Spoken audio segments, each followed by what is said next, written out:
是的，蓝绿推两边，民众摆中间。蓝绿推两边，民众摆中间。台湾民众党，加油加油！台湾民众党，加油加油加油！那你们现在有没有预估，就是你们的立委到底可以得到几席？然后另外还有的就是在区域立委的部分，区域的立委的部分，现在面对蓝绿两党，他们有庞大的组织跟资源，那你们现在要怎么去突破蓝绿的两党的夹杀？在目前的宪政体制之下，你知道哈，单一选区2票制，你知道哈？你想想看哦，当时我们第7次修宪哦，是国民党跟民进党哦2个共同修宪成功的，所以也就是说，当时那个修宪目前这个制度就是对国民两党有利，因为当时一定是等于是2个合谋，你知道哈，来确保压缩台湾第3势力的出现哈。OK。所以在区域立委的确是像在蓝绿各有在版图已经占据的状态下，要突围的确是有难度，所以我也认为它是一个很困难的一步。但是这样的凡事要有第一步，所以我们还是要谢谢这些年轻人，你知道，现在在座其实他大部分都是年轻人，他们愿意出来挑战这个困难的任务，所以我们还是要给他最大的鼓励。那我也认为是这样的，很多事情做不一定会成功。但是不做一定不会成功，这也是我每次在跟那些年轻人的演讲当中拿着一日双塔的故事出来讲。你想想看一日双塔一天要骑520公里。你问我在富贵角灯塔上车的时候，开始骑的时候，你问我说，你有没有把握可以骑到鹅銮鼻？答案是，谁知道？问题是，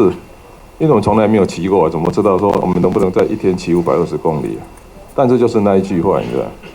做不一定会成功，但是不做一定不会成功。想要因为你这次的提名策略，像是有提这个后里或中正华这种，民进党他礼让实力的地方，或者是挑松信啊这样国民党优势地区，是不是有要刻意对民进党表示友善？我跟你讲因为我们这是第一波的我们会继续，还有第2波、第3波嘛会陆续提名，甚至还有这不分区。其实很清楚的，你知道我们不再是把蓝绿当作唯一的政治思维我们开始把高举国家治理这个理念所以这是你看看我们每天晚上看 call in 节目，你知道这也是我当台北市长一直很大的感慨，你知道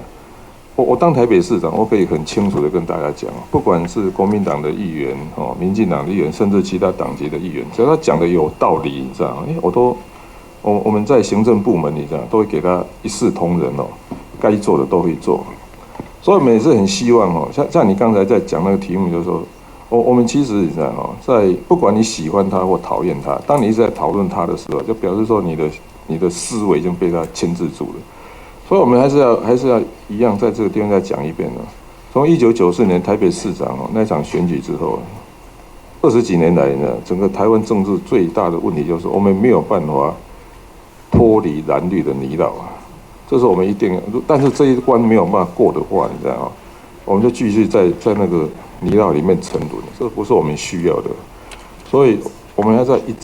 一次又一次的呼吁，你知道我们必须脱离蓝绿的泥淖台湾才能够大步向前走。他想选的话，国董会全力支持他，那民众党是不是会全力支持王院长？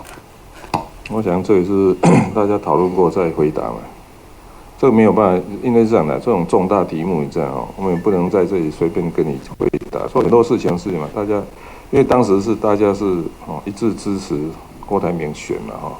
那现在如果情形不一样，那就大家再讨论嘛。昨天那个王院长他是有回答说，如果没有形成大联盟的话，就也不可能来帮这边的立委来助选。那想要问一下，现在郭柯王大联盟现在讨论怎么样？还有在跟郭董联系吗？所以是那个问题嘛。其实当时因为那个郭台铭要退选，你知道对我们来讲也是 shock， 你知道那我当时他有事先有跟我讲的，但是我跟他讲说，闽南话讲金石环办，你不要听给，等于这种重大决策之后，你知道，如果大家都在震荡，你知道所以这也是我们我以前是外科医生，你知道做决定都是30秒的，但是当市长以后，至少这个习惯慢慢被改掉一点，你知道所以遇到这种重大事件，你知道应该是双方沉淀一阵子，沉淀个几天，然后大家再坐下来重新讨论，这样会比较做出稳定的这种决策的。所以我也很明白告诉你，就是说，从郭台铭先生宣布不选到现在，我还没有见过他，因为当时我就跟他讲说，你看档一下，哦，最好去休息一下，哦，等下那我们再大家比较沉淀一下，我们再来重新讨论了。